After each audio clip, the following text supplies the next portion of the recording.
Hello, my name is Jacob Toddson, and welcome back to the Wisdom of Odin. For the majority of this year, I have been exploring Northern Europe, visiting many different ancient sites. And one of the things that many of these sites have in common is that they are aligning with the winter and summer solstices. And as this video is releasing on December 20th, one day before the Northern Hemisphere has its winter solstice, I do want to talk a little bit more about the winter solstice and its significance, not to just Northern Europe, but global culture and spiritual beliefs. And so in this video, I'm actually in America once again. So I'm going to be taking us on a road trip to visit a modern site that is honoring the winter and summer solstices in Ohio. And so this is a really beautiful location. I really can't wait to show it to you, but it is about 4 hours, give or take, from me. So it's going to be a little bit of a road trip. So I hope you enjoy the footage I have for you today. And of course, the information discussing the winter solstice and how it played a significant role in the ancient past and may still play a very important role in our spiritual understanding of the world today.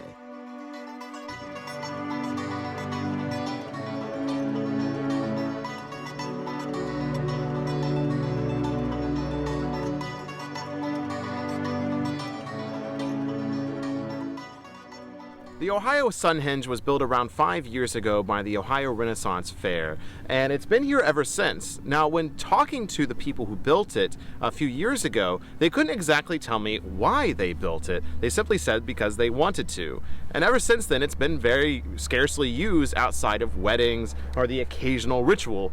Oftentimes those rituals performed by the Fellowship of Northern Traditions. I've been back here a couple of times to do some equinox solstice celebrations, but otherwise it doesn't really seem to serve a purpose outside of the fact of honoring the winter and summer solstices.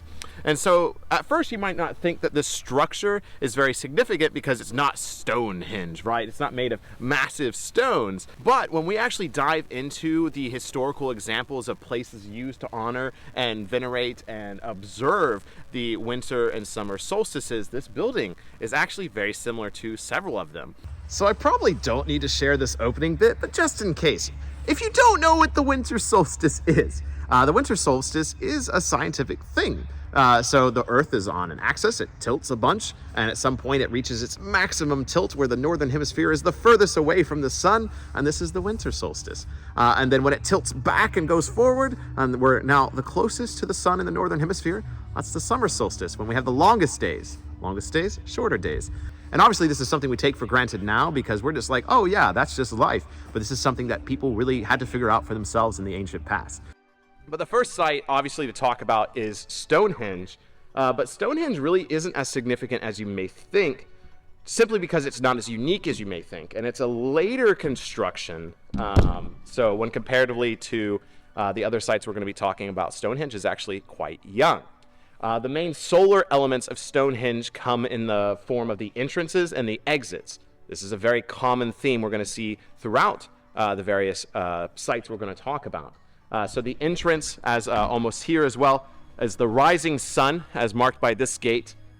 Usually it's the rising of the summer sun and the setting of the winter sun. So the winter sun right there, and it's going to go all the way down, and it's going to set right where that rock is. So that is the winter solstice exit point. At least that's as far as I know. So the Stonehenge is basically the same way. A lot of the pictures you see are of the main megalithic rocks. And this is usually with like the sun in between that. And as far as I know, that's just because it looks cool. The main celebratory point is the entrance points of Stonehenge. Now, the other site I want to bring mention into is within the site of Newgrange in Ireland, because this site is much more significant, at least within the spiritual aspect. And we're going to talk about this a little bit more later. But the site of Newgrange in Ireland, you have basically these like tunnels that have been dug into the burial mound structure that allow light in only once per year during the winter solstice, and then it illuminates the center chamber. Now, of course, this makes it really interesting because Newgrange is built around the same time as the pyramids, and so Newgrange might not be as grand as the pyramids. It's still an amazing structure, and I'm really looking forward to sharing that structure with you next year when I go to Ireland.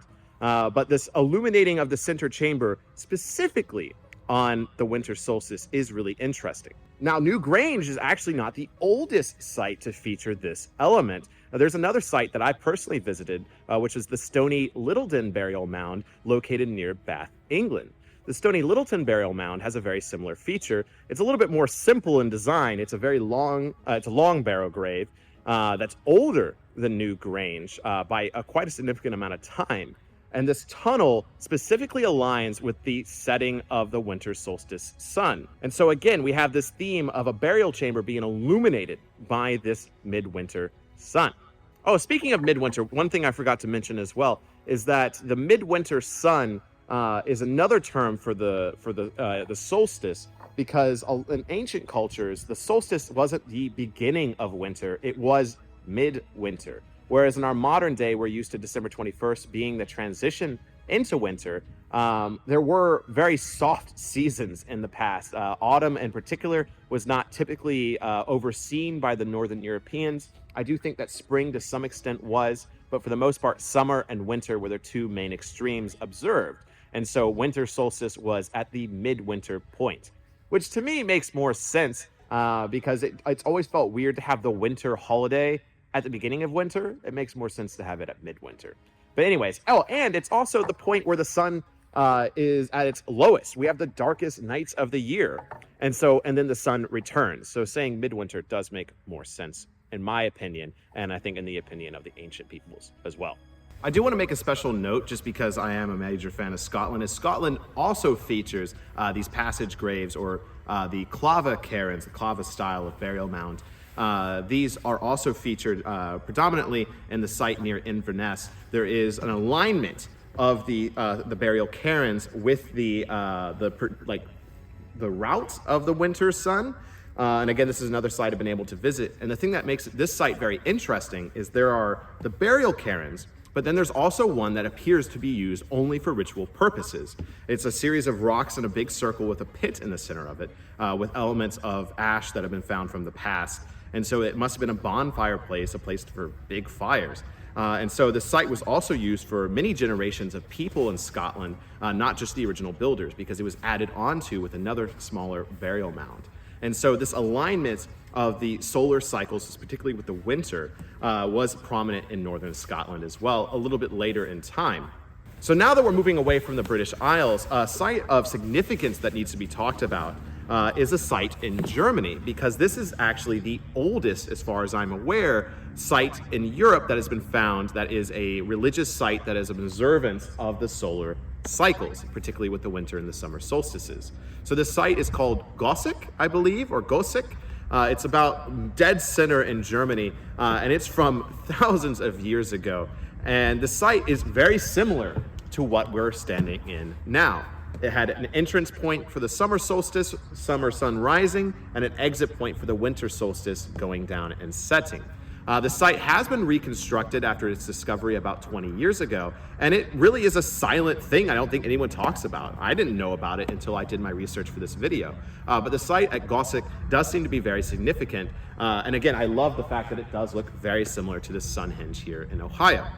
Now, there is a site I want to talk about in South America that gives us a little bit more detail about potentially there being deified worship. And this was much later. This was with the Inca tribe in Machu Picchu. There is a temple to the sun that was built there that has a window for the summer solstice, but there that would be the winter solstice. Particularly the sun coming through this little chamber and illuminating kind of a platform looking thing. Obviously I haven't been there, but, and again, we don't know that much, like scholars don't know that much about Machu Picchu because there was very little written evidence to talk about this very late site. It was only built, I think, like 600 years ago. But we know very little about what was occurring there. But we do know that this was a temple to the sun, particularly with the sun god of the Inca tribe, the Inca people. The sun god was one of the most significant deities to them. And this is a common theme among many of these American indigenous people, which was the sun god being very prominent. And so having some way to honor that and capture that power is very interesting.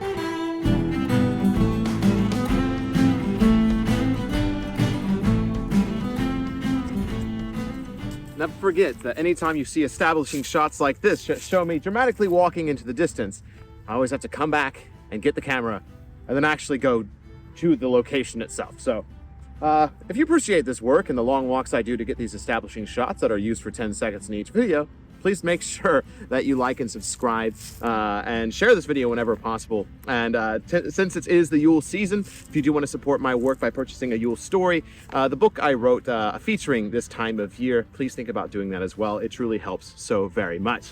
But let's go ahead and get back to this video discussing the winter solstice and its importance throughout history and within our modern world today. All right, come in now, you stupid camera. Let's go continue the walk up towards the Sunhenge. The other thing I wanted to talk about is a site that it's really close by to where I'm standing right now in Ohio, is the Serpent Mounds, which are very mysterious. I have visited these several times. I believe I filmed a video there if I remember correctly. But the site does align with the summer and winter solstice. The head of the serpent in the Serpent Mounds aligns with the summer solstice setting, and then the tail aligns with the winter solstice rising, I think. But this site is possibly 1,000 to 2,000 years old. It's up to debate. There's been multiple tests on this, and they've always come up with different answers. But it is shrouded in mystery of why this very intricate structure was built and why it was aligned with the winter and summer solstice. A few hundred miles to the west of Serpent Mounds may provide us a few more answers. And this is from the Cahokia Woodhenge, or the Cahokia structure city. There is a massive city that existed in western Illinois at one point that mysteriously vanished into time. And one of the aspects of this is having a wood hinge not too dissimilar to this that also featured markers for the summer and winter solstices.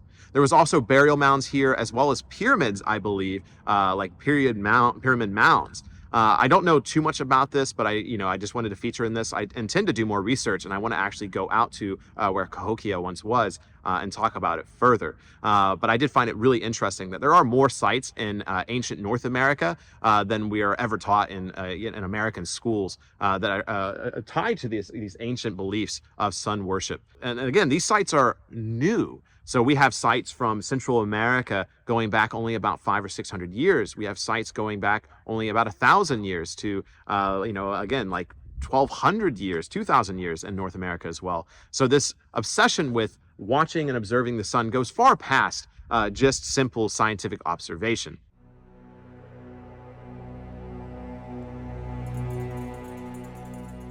Now, there are many more sites to talk about. There are sites across the British Isles, across Northern and Central Europe and the Americas that all have to do with the winter and summer solstice. And this is true not only in the structures, but also in the celebrations that come from these cultures. And one I want to put a little focus on here is the Yalda night from Iran, which goes back to their times before converting to Islam.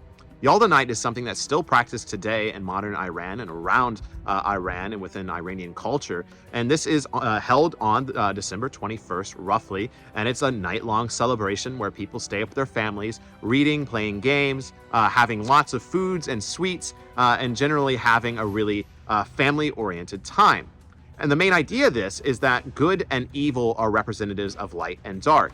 And so during the winter solstice, darkness and evil are at their height. And so to be inside with the family is to stay safe. To be out into the darkness is to put yourself at risk, because this is the time when evil is at its strongest. And so I really find this interesting, and I wonder how much this carries into the Indo-Europeanness into Europe, and this understanding of winter as well as this idea of good versus evil. Obviously, this is something that I think also goes with Christianity, as Christianity came into Europe, into the Middle East. But then I think there's also something to say with Balder, and Balder being the god of light, but not really the god of sun, and dying by the blind brother Hother. So good and evil, again, coming together in some way, or ignorance and bliss, or whatever you want to analyze that as. But there's a lot to analyze, and obviously human beings have been doing this for a very long time, of sitting here observing the darker months and the lighter months, and thinking about them in the terms of just our humanity, our ethics. And so there's definitely something ingrained in us to observe these times of the year. And of course, Yalda night is not the only solstice celebration. There are many more that happen as well, including Yule. But Yule is debatably not held on the solstice. It was probably held the first full moon after the new moon, after the solstice. But regardless, this time of observing the darker time of the month and moving on past that is something that's ingrained into our humanity.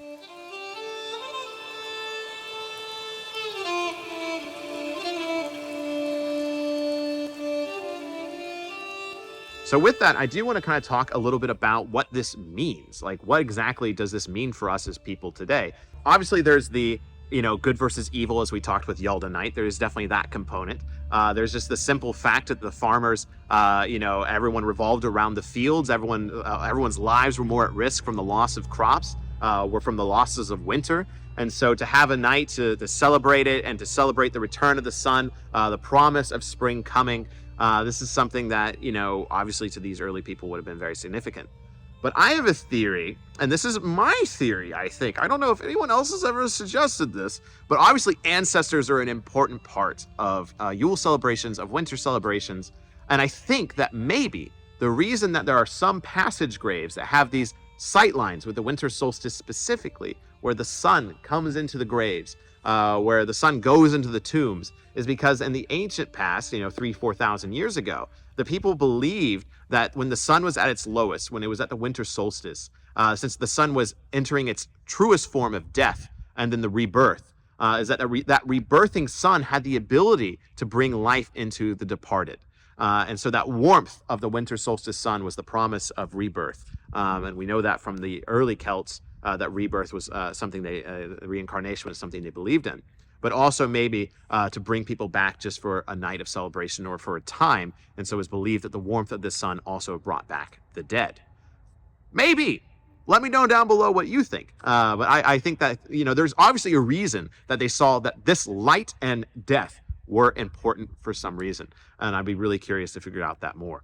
Like many things on this channel, and like many things within mythology, ancient cultures, religion, the answer, we will never know the 100% truth because we don't have written source materials from every human being that lived during these times at the building of New Grange, at the building of Stony Littleton, at the building of Serpent Mounds.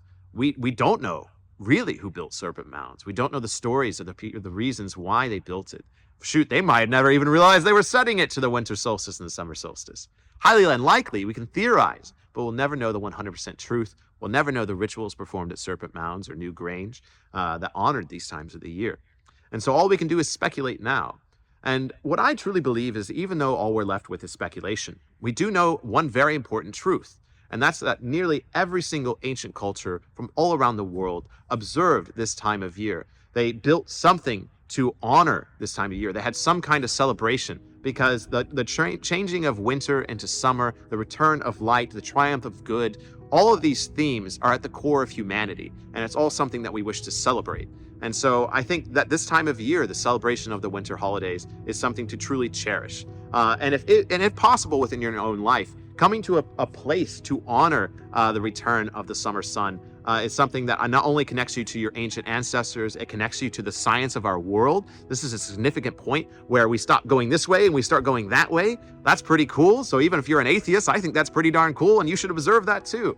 And then, of course, if you see the sun as some form of godly-like being, obviously the sun coming back more into power is something that would be important to you too. So I think there are many different reasons why to celebrate the winter solstice, and I hope you are able to this year or next year. It's something I'm going to try to do more often, especially if I come back more to the United States, is having events at sites such as Stonehenge here, where we honor the return of the sun or the sun at its height at the summer solstice.